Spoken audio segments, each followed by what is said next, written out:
Do you think you make your own decisions? Is it easy to manipulate you? Before you answer, let me show you something.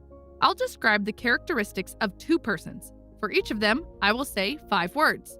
While I say the words, try to decide who is evil and who is a good person.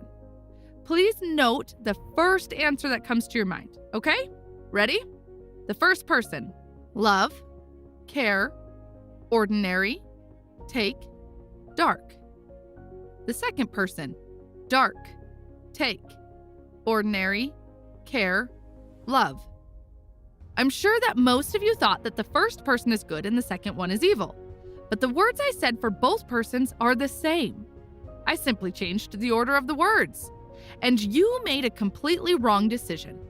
In order to explain why we can be so easily manipulated and make wrong decisions, I will review the book called Thinking Fast and Slow, written by Daniel Kahneman. Kahneman is an economist and psychologist who won the Nobel Prize in 2002 for his work in the field of economy. The information in the book is simply mind-blowing. The cost of not reading this book is very high, regardless of your profession in life. It can save you from making bad decisions and losing tons of money. The author starts the book by introducing the concepts of System 1 and System 2. In order to make it simple, let me explain it to you this way. There are 2 people sitting in your brain. The first person is called System 1, and the second person is called System 2. System 1 works automatically, intuitively, involuntarily, and effortlessly. Imagine System 1 is your schoolmate who always talks a lot in the class, does not think before he speaks, knows very little, but rushes to answer every question. In contrast, System 2 is very slow. He requires focusing, computing, analyzing, and taking deliberate actions. And System 2 is like another schoolmate who sits in the corner silently, is not very social, usually doesn't speak a lot, but he's very smart. From an evolutionary point of view, both systems are important. For example, if we didn't have System 1, then we would not be able to run away automatically when we saw a bear. And if we did not have System 2, then we wouldn't be able to focus and solve complex problems. Each system has its own place, but problems happen when we apply the wrong system. The majority of the time, it's System 1, which always gets in front of System 2 and leads us to make wrong decisions. This is mainly because System 2 is very slow, and he doesn't want to wake up and work. After introducing System 1 and System 2, the author talks about the different biases that cause a contradiction between these two systems. One of the biases that Kahneman talks about is called priming. Priming simply means being exposed to one thing that affects your behavior and decision for the subsequent thing. For example, the small experiment we did at the beginning of the video is a perfect example. The first word primed how you think and make a decision. When you heard the first word for the first person, you were 90% sure that this person was a good person. After the second and third words, you were already 100% sure and made your final decision. Word 4 and 5 had almost no impact on your final decision. The same thing happened with the second person. There's a famous Vine experiment where on some days they played French music in the restaurant and people started to buy more French wine. On other days they played German music and people bought more German wine. A simple change of music completely changed the buying behavior of the people. Now let's see how we can use priming for our benefit in our daily life. For example, when you wake up and look around in your room, do you see the things that make you feel good and happy? If not, then it will affect your whole day. After you wake up, if you spend 2 minutes and show gratitude for the things you already have, such as your family, your health, and your friends, it can change your attitude about how you handle problems. When you go to an interview or meet someone important, pay close attention to how you say hello, how you handshake, and how you look. As you saw in the above example, the first 1 or 2 things are enough for us to make a final decision. If you have a website and you are selling something, then study what the first 2 things are that your customers see and how it makes them feel. In order to show the power of priming, I'll give you an example from my own experience. When I was buying a flat, I did not use any real estate agent or any other external services for evaluating the flats. Because of this, I knew that sellers could easily hide some problems from me. So I decided to apply the priming principle to make the sellers act honestly and morally.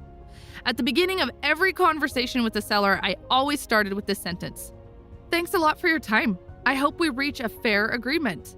At any time, if you feel that I'm being unfair or saying something that is not correct, please stop me and we'll discuss it again. I simply want a fair and ethical agreement for both of us. This might sound like a simple sentence, but it had a huge impact on the behavior of the sellers.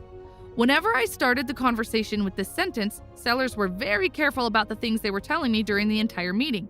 I could see that they were trying very hard not to lie. In some cases, they even told me about the problems that might happen after 5 years. 2 sellers even openly recommended not to buy their flats because they thought that, based on my situation, it wouldn't be a good fit for me.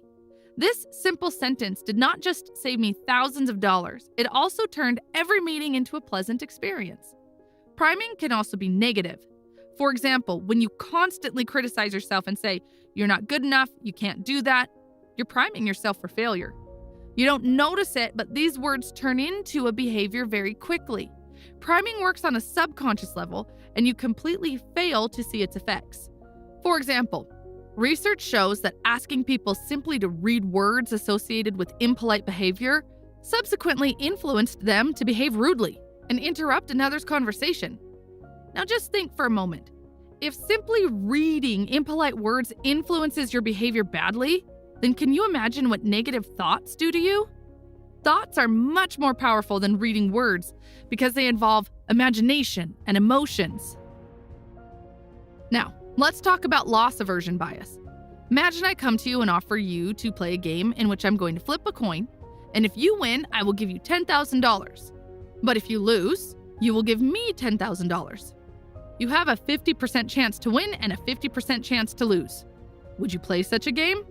I'm sure your answer would be no, even though the amount of money you are going to win and lose is equal. I have to offer a much higher reward in order to make you play such a game. The amount of space for negative emotions on our brain is 3 times larger than the space for positive emotions. Negative feelings coming from the loss are much stronger than the positive ones coming from the gain. Putting it even shorter, we simply hate losing. And that creates loss aversion bias. Let's see how we can use this knowledge in our favor. For example, if you are convincing someone to do something, then don't always talk about the gains they will get. Also tell them about the losses they will face. Loss aversion can be very dangerous and limit us from acting, especially when it comes to starting a new idea or business. When we think about the risks we will face, we get paralyzed. One way to reduce the effects of loss aversion is to look at the long-term benefits rather than focusing on the short-term and its problems. Sunk cost. Sunk cost is any past cost that has already been paid and cannot be recovered. For example, let's say you buy a ticket to a concert. On the day of the event, you catch a cold. Even though you are sick, you decide to go to the concert because otherwise you would have wasted your money. The exact same thing happens with our business or project. Despite the losses, we continue putting money and effort into the business just because we've spent money on it in the past. We continue staying in a bad relationship because we have spent so much effort to build it. Logically speaking, what you spent until this point has no correlation with the future success or failure of your business or relationship. Right now, you might think that you are logical and your past spending does not affect your future decisions. If this is the case, then why do you still keep all those clothes you don't wear? They occupy tons of space in your wardrobe, but you don't want to throw them away because you paid good money for them. Why don't you throw away the old furniture that occupies a big space in your room? Is it worth something, or is it just you paid money for it in the past? Why don't you throw away the candies you bought in the past, even though you're on a diet right now? In order to make all these decisions, we need System 2 to work. But unfortunately, it's too lazy. Framing bias. Let's say you feel sick and go to the doctor. After the checkup, the doctor tells you that there is a 10% chance that you will die. And then you go to another doctor, and this one tells you that there is a 90% chance that you will live. From the statistical point of view, both doctors told you absolutely the same thing. However, you would feel much worse when you hear that you have a 10% chance to die. This is called framing. Kahneman says that the choices we make are heavily influenced by the way they are introduced to us. Different wordings, settings, and situations will have a powerful effect on how we make decisions. It works as a physical frame on a picture. If you put the painting in a red frame, it brings out the red in the painting. Putting the same painting in a blue frame brings out the blue. The halo effect. Attractive people are perceived to be smarter, funnier, and more likable than less attractive. If two women committed the exact same crime, we tend to give lighter punishment to the more attractive one. It makes absolutely no sense, but our system 1 gets influenced by the physical appearance and other irrelevant characteristics that have nothing to do with the decision we are making. For example, if an employer views the applicant as attractive or likable, they are more likely to also rate the individual as intelligent, competent, and qualified.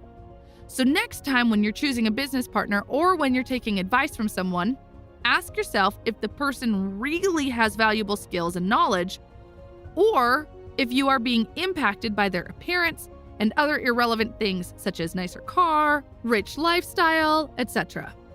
Anchoring. Let's say you want to buy a leather jacket and find a very nice one in the shop. You check the price and see that it is $400 and think that that's expensive, so you decide to put it back. But when you put it back, you notice that you had checked the wrong price, and the real price is actually $250. Suddenly, the jacket will look cheaper to you because of the initial number you saw, even if it was a wrong number. This is called anchoring.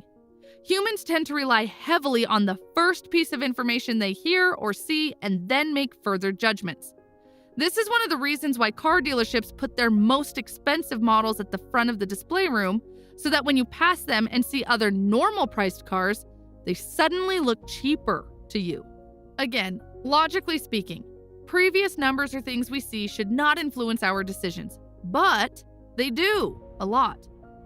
One way to protect yourself against anchoring is to have a limit in your mind before you start doing work. For example, if you're going shopping, set a mental amount for how much you'd be willing to pay, and then check the price tag. If it's more than your limit, you're out of luck. The endowment effect. The endowment effect is an emotional bias that says that once we own something or have a feeling of ownership, we irrationally overvalue it, regardless of its objective value. This is the principle behind test driving cars and letting consumers play with the products. The longer people spend interacting with the product, the greater the sense of ownership becomes. The same thing goes for free trials with software products and online services too. The more time people spend using and customizing them, the greater the sense of ownership becomes, and the harder it is to give up. The endowment effect is one of the reasons we love IKEA furniture. When we buy furniture from IKEA, we spend time building it, and all of a sudden it becomes something we created. And because of that, we love it even more.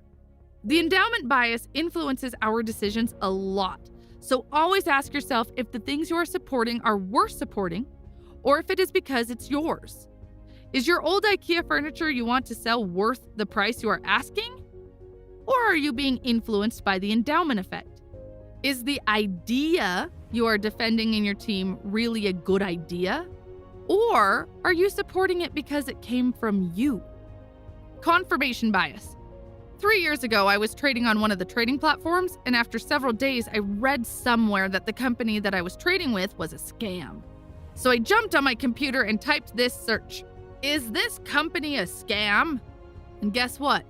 I found a bunch of people saying that it was a scam, so I panicked and withdrew all my money. Even lost a lot of money because I exited my positions early. After several days, I was researching other trading platforms and realized that there are many similar bad comments for the majority of these companies, which started to look suspicious, because not all of them could be bad. Later, I learned that the company was not a scam. It's just that I Googled a biased question and only read bad comments that supported my suspicions and beliefs. In psychology, this kind of behavior is called confirmation bias. Confirmation bias is the tendency to search for and find evidence that supports our opinions, beliefs, and disregard the rest. We humans interpret all new information in a way that our previous beliefs and conclusions stay intact. Simply to say, we forget that a coin has two sides and only focus on one side, which supports our beliefs. If you want to believe in something, you will find evidence to support it. You can even find videos telling you that the Earth is flat if you believe in flat Earth theory.